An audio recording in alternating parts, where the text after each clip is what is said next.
It's time for a total aquarium transformation. We're tearing down, cleaning up, and getting ready to build something awesome.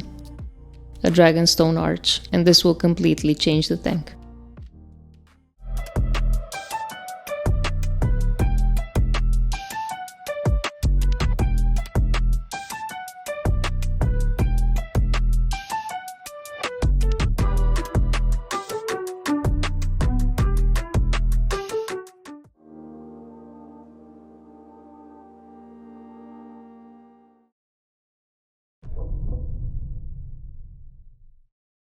First, we'll start by draining the water, then we'll begin taking the aquarium apart. This tank has been running for over 2 years, so some of these plants have really settled in. Just look at how strong their roots are.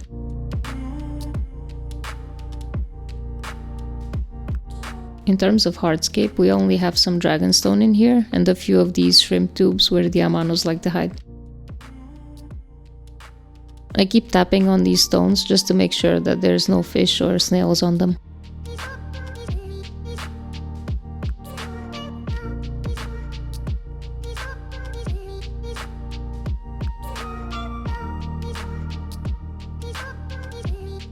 As I take out these shrimp tubes, it's like a little aquarium smoothie, just a mix of poop and aqua soil coming out.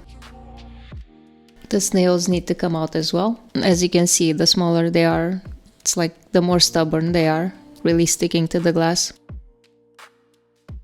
And finally, I'll be taking out the rest of the remaining stem plants. Just wrestling with the shrimp here, he's now ready to give up his botanicals.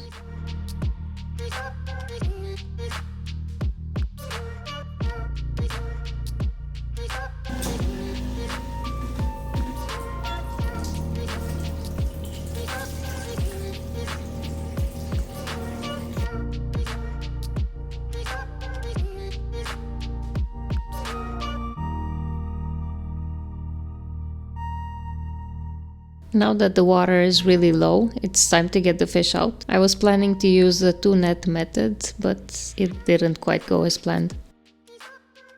I ended up abandoning one of the nets and just stuck with one, which worked a lot better for me.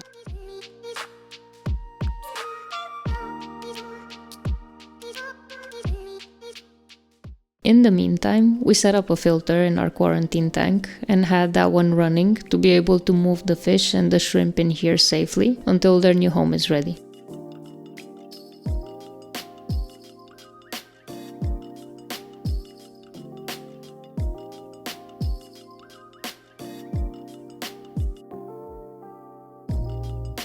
The tank is pretty mucky. As you can see, it has a bunch of algae and plant leaves all over it, so I used the sponge to clean it.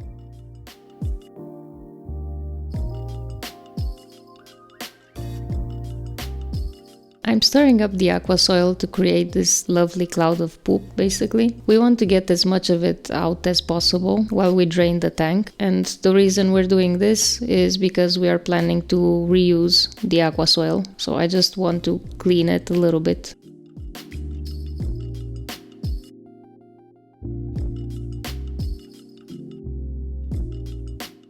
And now we'll use our little pump to drain the rest of the water out.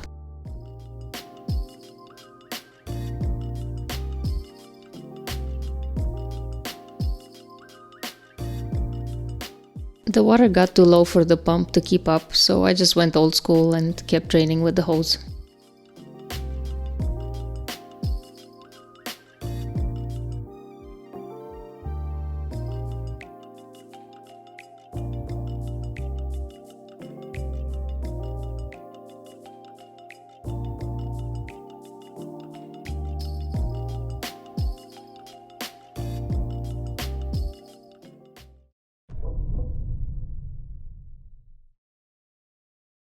We are reusing the dragonstone that we had in here initially, but we also went to the fish shop and picked up a couple of more pieces just to be able to create a new design. We had this idea of creating something that almost looks like a mountain range. We left a gap between the stones because we found this amazing piece that looks just like an arch. So we thought of creating an arch or a cave design for the fish to swim through. We don't want anything shifting or falling on the glass, so we'll go ahead and glue the stones together.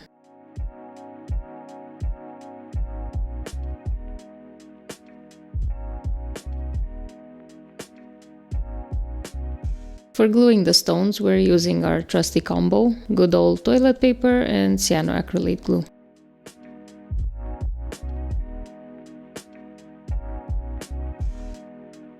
Just to be sure everything's holding together, we'll do the tap test.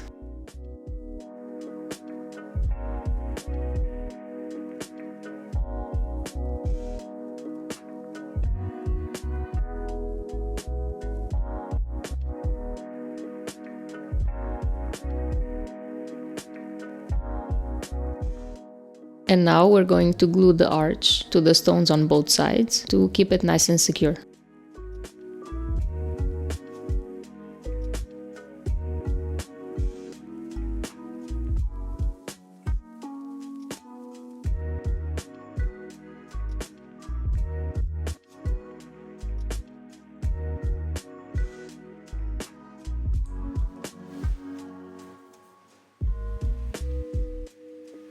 We're adding more aqua soil to the back since we're going to plant here. We're adding coarser aqua sand in the foreground to help keep everything in place and to prevent the aqua soil from shifting too much.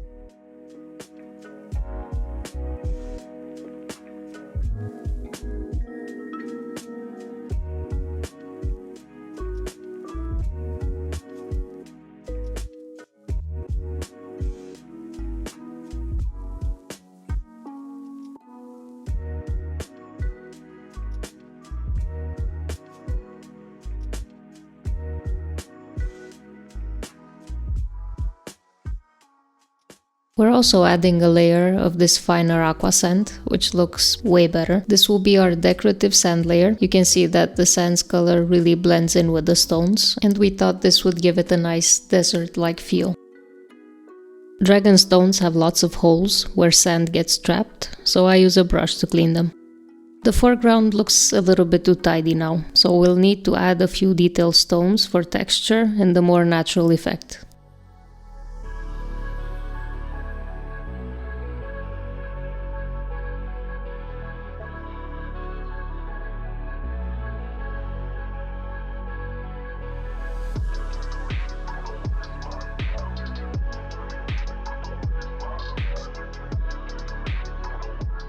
Next, we're adding Tropica nutrition capsules. They release nutrients over a period of 1 to 2 months, and this means the plants get what they need as they grow.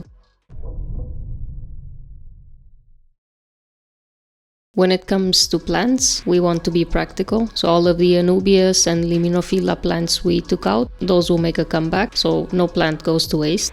Plus, we'll be adding some Christmas moss and some Riccia moss. For the nutrition capsules, just grab some tweezers and add the capsule under the gravel. We need to place these in the areas where the stem plants will be planted.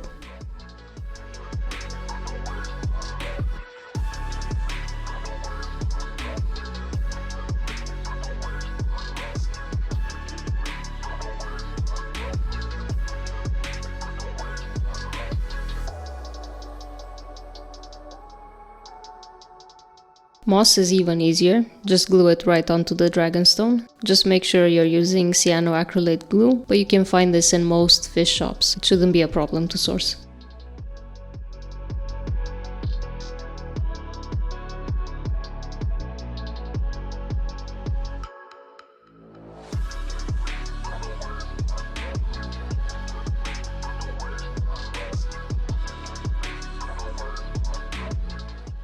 If your dragonstone has a nice crevice, you can tuck the moss in and you won't even need glue.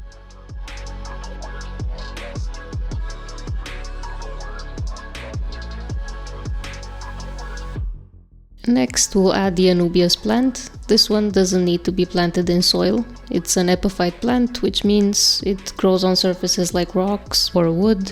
The roots of the Anubias can just grab the nutrients from the water column.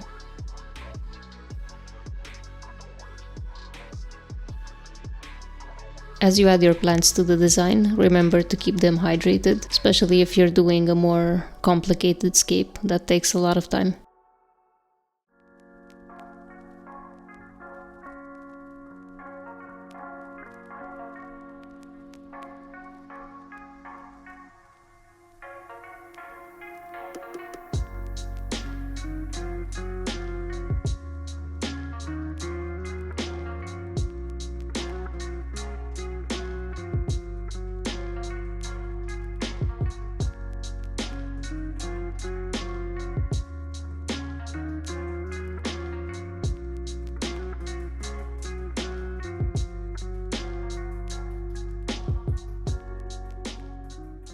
As usual, we will be adding prime to dechlorinate the water and stability for adding beneficial bacteria.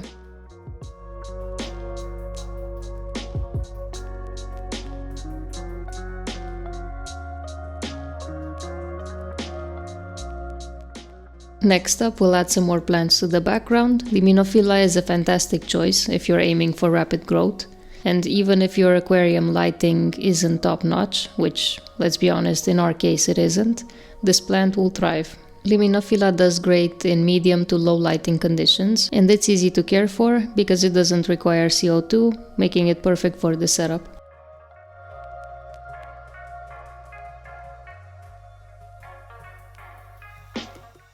We're also adding Hygrophila corymbosa, commonly known as the temple plant. This is a great plant for beginners. It does great in moderate to bright light, and it stays nice and green with a little liquid fertilizer now and then. Fun fact, you can actually remove aqua soil with a magnet because it contains iron in the mix. And here we're trying to clean up the foreground because some of the aqua soil made its way on top of the sand, and we want to give it a nicer, cleaner look.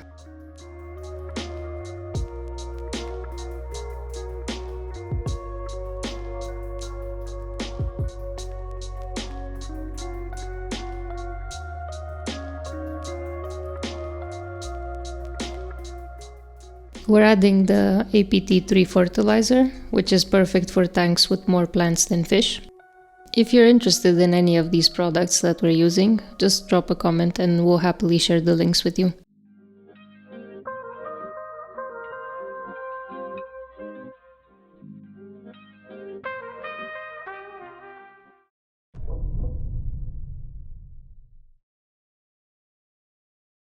The first inhabitants that are going back in the tank are these horned nerite snails, and these little guys are great algae eaters that help keep the tank squeaky clean. A fun fact, the horned nerite snails can't reproduce in fresh water, so you don't have to worry about them taking over your tank.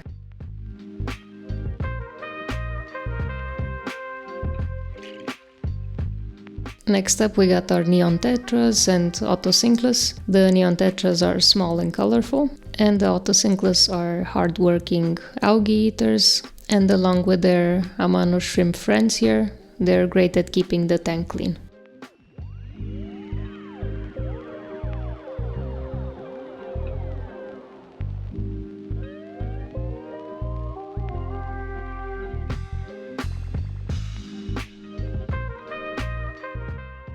While we were busy redesigning, some future residents were waiting in the quarantine tank for the scape to be over, so they can move into their new home.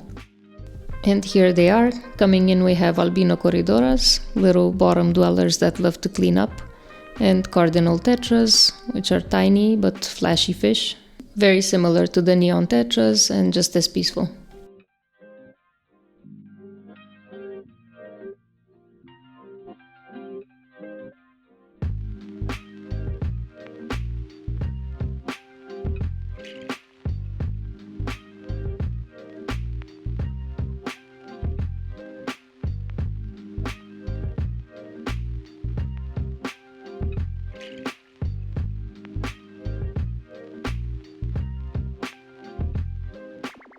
And last but not least, we still had our tiny lamb chop rasboras and another cory in the quarantine tank. They were so small, we decided to give them a little bit of extra time to grow before adding them to this bigger tank. But now they're finally ready to move in.